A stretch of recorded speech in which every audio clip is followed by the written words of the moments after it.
बच्चों नमस्कार। आज हम आगे की एक्सरसाइज आपको कक्षा 8 की करवा रहे हैं। चैप्टर नंबर 2 मानव निर्मित वस्तुओं।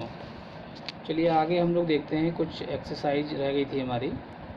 संक्षेप में उत्तर दीजिए।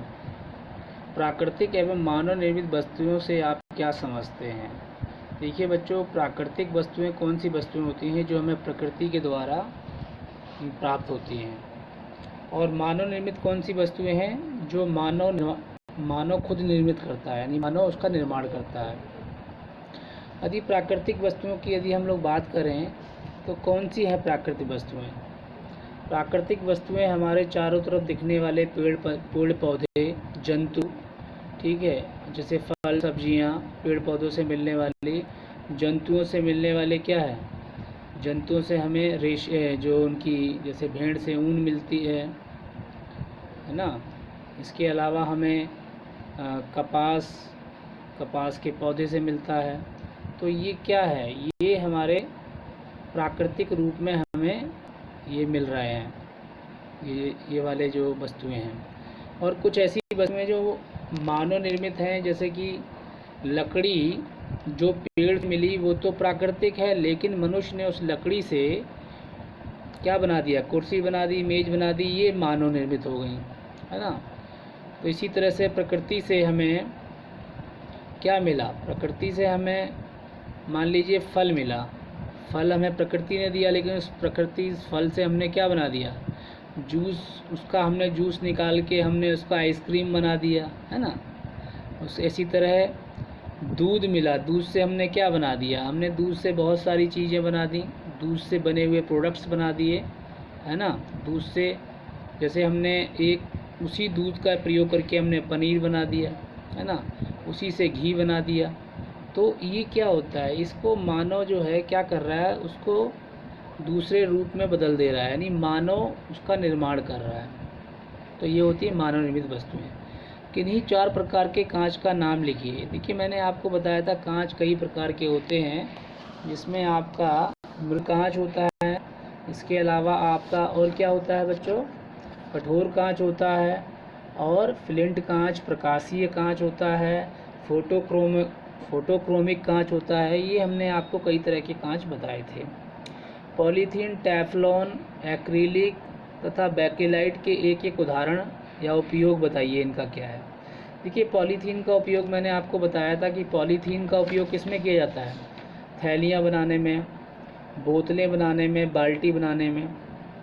टेफ्लॉन का उपयोग किस में किया जाता है, टेफ्लॉन नॉन स्टिकी जो बर्तन होते हैं उसके ऊपर एक ऊष्मा प्रतिरोधी परत चढ़ाने के लिए किया जाता है, यानी नॉन स्टिकी बर्तन, ठीक है। ब्लैक कलर की एक जो है कोटिंग उसके ऊपर की जाती है, तो नॉन स्टिकी बर्तन बनाने में किया जाता है। इसके अलावा एक्रिलिक का प्रयोग कहाँ किया जाता है, एक्रिलिक का प्रयोग हम कार और ट्रकों की जो खिड़कियाँ होती हैं उनको बनाने में करते हैं। बेकेलाइट का कहाँ करते हैं, बिजली के जो प्लग होते हैं, स्विच होते हैं, कंघी, पेन, हत्थे बनाने में बर्तनों के, ये सब चीज़ों में हम किसका प्रयोग करते हैं, बेकेलाइट का। तो बेकेलाइट का प्रयोग कहाँ होता है, बिजली के प्लग, स्विच और कंघी, पेन और हत्थे बनाने में, ठीक है। साबुन और अपमार्जक में क्या अंतर है, मैंने आपको बताया था साबुन और अपमार्जक में अंतर। तो चलिए यहाँ भी हम लोग जानते हैं साबुन क्या होता है मेरे प्यारे बच्चों। साबुन जो है वो एक रासायनिक रूप में हम क्या है, साबुन उच्च बसीय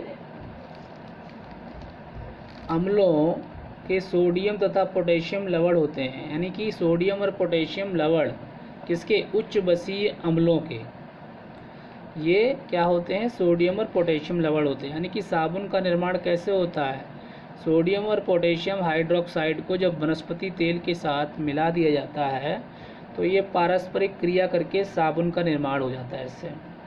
और साबुन जो है वो कठोर जल के साथ क्या करता है, कम झाग देता है।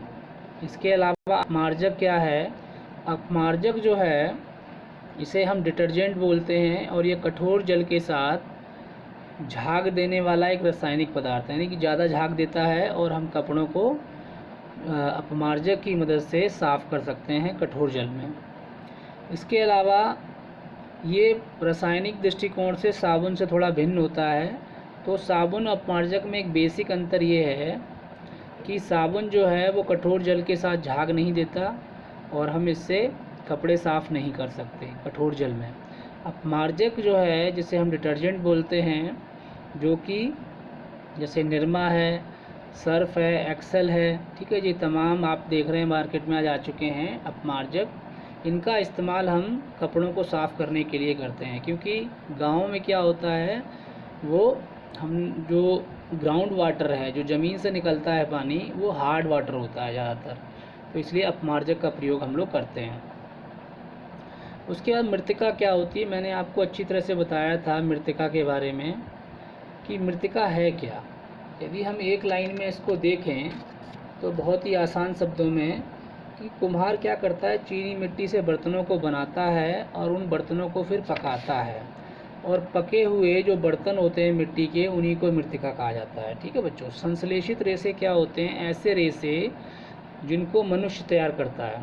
प्राकृतिक रेशे कौन से हैं, जैसे कपास हो गया, रेशम हो गया, है ना, ये हमारे प्राकृतिक रेशे हैं। लेकिन संश्लेषित रेशे रेयॉन, है ना, और टेरिलीन, पॉलिस्टर, ये सब क्या हैं, ये हमारे संश्लेषित रेशे हैं। तो संश्लेषित रेशों का निर्माण मनुष्य के द्वारा किया जाता है। ठीक है, तो ये इसमें एक छोटा सा अंतर था मेरे प्यारे बच्चों। और जो संश्लेषित रेशे वो क्या होते हैं, उच्च अणुभार वाले बहुलक यौगिक होते हैं बच्चों। और यदि इसके उदाहरण दें हम तो नायलॉन, पॉलिस्टर, डेक्रोन, रेयॉन, ये सभी क्या हैं, मानव निर्मित रेशे हैं, और ये बहुत ही मजबूत, और इनके कपड़े जो पहनते हैं हम, ये थोड़ा शाइनिंग करते हैं और ये जल्दी सूख जाते हैं। स्तंभ का को स्तंभ खा से मिलाना है, तो कह रहा है कि स्तंभ का के अधूरे वाक्यों को स्तंभ खा की सहायता से पूरा कीजिए। देखिए पूरा करते हैं हम लोग। मनुष्य अथवा मशीनों द्वारा तैयार, क्या तैयार किया जाता है बताइए भाई, मानव निर्मित वस्तुओं को ही तो तैयार किया जाएगा मनुष्य और मशीनों के द्वारा। ठीक है। मकान बनाने में किसका इस्तेमाल होता है, ईंट है, सीमेंट है, सरिया, इन सब का इस्तेमाल होता है, ये भी मानव निर्मित वस्तुएं हैं। उसके बाद सीमेंट के नए प्लास्टर पर क्या करते हैं हम लोग, पानी का छिड़काव अवश्य करते हैं, क्योंकि हमने आपको बताया था यदि पानी का छिड़काव नहीं करेंगे तो जो सीमेंट की परत होगी वो चटकने लगेगी, है ना, इसलिए 1 हफ्ते तक हमें पानी का छिड़काव करना होता है मजबूती के लिए। रेयॉन रेशों को बताइए, रेयॉन रेशों को कृत्रिम रेशा कहते हैं। क्या कहते हैं, कृत्रिम रेशा है कि नहीं है, ये कृत्रिम रेशा है रेयॉन जो है। तो ये आपका हो गया। अगला, निम्नलिखित प्रश्नों के उत्तर दीजिए। इसमें भूमि में पोषक तत्वों की पूर्ति के लिए कौन कौन से उपाय किए जा रहे हैं। देखिए इसमें भूमि के अंदर यानी उर्वरा शक्ति को बढ़ाना है यदि हमको, तो हमें पोषक तत्वों की पूर्ति करने के लिए सबसे पहले क्या करना पड़ेगा, यहाँ पे हमें खाद का इस्तेमाल करना होगा, कुछ उर्वरकों का इस्तेमाल करना होगा। सबसे बड़ी अच्छी बात है कि जैविक खाद का इस्तेमाल करना होगा, जैसे गोबर है। ठीक है।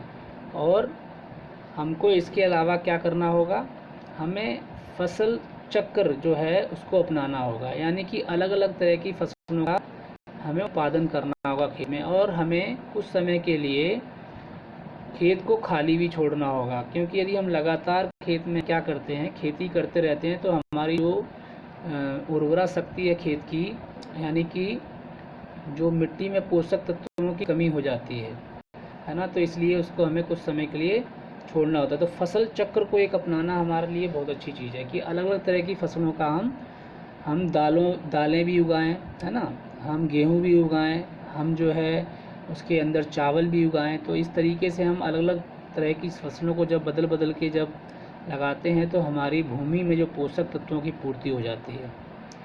धूप में बाहर निकलने पर हम धूप के चश्मों का प्रयोग क्यों करते हैं। देखिए धूप में बाहर निकलने पर धूप के चश्मों का प्रयोग सबसे बड़ी चीज़ की आँखों को राहत मिलती है धूप से। दूसरा, धूप में उपस्थित जो परावैंगनी विकिरण हैं जो हमारी आँखों को क्षति पहुँचाती हैं, जिसके कारण हमारी आँखों में बहुत प्रकार के रोग हो सकते हैं, उससे भी बचाता है धूप के चश्मे हमें।